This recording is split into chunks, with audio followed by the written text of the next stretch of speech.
Are you thinking about fasting but not sure where to start? The key to a successful fast is preparation. And today I'm going to walk you through what you need to do to prepare yourself to fast.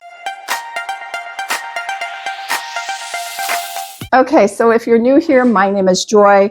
I'm a primal health and fasting coach, and I really stick beside healing your body naturally in a holistic way. I believe our bodies were created to heal, that God gave them the capability to do just that when we nurture them and take care of them the way we're supposed to. Fasting is just a natural thing that you can do to help heal, to do things to your body that you never thought were possible. I've healed so much, and fasting, some people say, well, it's not for everybody. Well, that's like saying sleep isn't for everybody. Sleep is for everybody. Some people have a hard time sleeping. The same with fasting. Fasting is for everybody. Some people have a hard time with it, or some people do it wrong. But once you find the key and find out how to do it and implement it into your lifestyle, it is life-changing. So before you plan your first fast, the one thing that you want to do is know your intention. Know your why. Why do you want to fast? Is it for fat loss? Is it to help balance your hormones? Is it to help heal something that's going on with your body? Do you need a spiritual reset? Do you need an answered prayer? Why are you fasting? And this is so important because as you fast, as you go through your fast, especially when you're starting out with a 12-hour, 16-hour, 18-hour, you will find that at times during the day, you will get hungry and you will start to think and doubt yourself. But if you have a concrete why, if you know why you're doing it, it just helps you get through those times. The next step you have to do is a few days, even a week before, but especially a few days, is clean up your diet. You need to be eating whole, nutrient-dense foods. You got to kick the sugar, the processed foods, the high carbohydrate foods to the curb, especially right before a fast. This will just make it easier for you as your body transitions into this state of cleaning and fat burning and using your fat for fuel. It's a harder job for it to do that when it has to use its time to get rid of toxins and carbs and all these things that you might have put in your body unknowingly. So try to eat good, healthy foods, healthy fats, good quality protein, get some fiber. Just let your body use those nutrients, get used to be eating good food as it moves naturally into a fasting state. By doing this, it will just make it easier. The third thing that you want to do is to start up your hydration. You want to make sure that you are hydrated as you go into your fast. Now, there are things out there like a dry fast, but we're not talking about that. We're talking about fasting naturally with just your water, your black coffee, and maybe some tea. But you want to make sure you stay hydrated before you start fasting and throughout the fast. When you're thirsty, drink water. When you feel a headache coming on, drink water. If you feel hungry, drink some water. Sometimes our bodies give us the cue that we are hungry when it just means when it's just thirsty. So drink plenty of water. Make sure that you're getting electrolytes. You can buy unflavored, all prepared electrolytes. I have a couple links down below of certain brands that I really like. Or you can just use a pinch of Himalayan salt, a pinch of Celtic salt or sea salt in your water, in your black coffee. That will help you keep your mineral balance throughout your fast, and it'll help you feel better. It'll help you maintain your energy. It'll help you to be less hungry, and it'll keep away headaches and muscle cramps if those are a problem. So make sure that you are staying hydrated.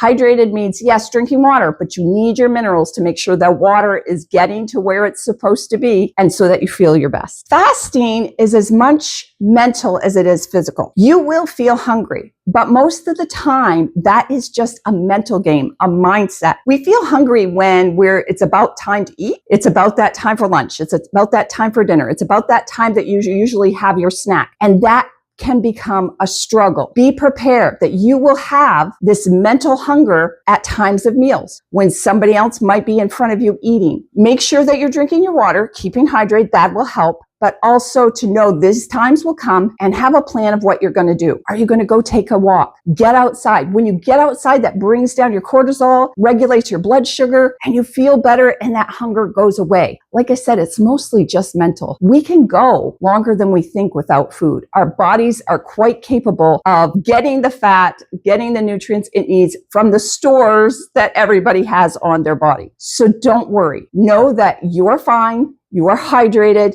you are safe, and you go for a walk. Clean out a closet. Go shopping. Maybe not grocery shopping, but go do something. Keep busy. Have your day packed full of plans. That way you can go through the day and not even think about eating. Many times when I first started fasting, I would make sure I was busy, had plans and things that I was doing, and supper time would come and I'd be like, oh my goodness, I didn't eat today. And I didn't even notice because I kept my mind busy. The days that I didn't have anything to do and I was sitting home, it was a struggle. So try to keep yourself busy. Maybe that's too hard. Maybe you have a family you have to cook for, but know that your family can support you. Maybe somebody can take over cooking a meal that day or have a meal prepared ahead of time so the family can just warm it up. There's so many tricks and tips to do. Just try to plan and make sure you know it's a mental thing. It's not a physical thing. We can go longer than we think without eating. And as long as you're feeling good and you have energy, then you can keep going. Okay, and tip number 5 is plan your eating window. You want to know exactly how you're going to break your fast when that time comes. Because fasting, like I said, it's a mental thing. And when we come to the end of the fast, we think, oh, wow, good job. What am I going to eat? And you might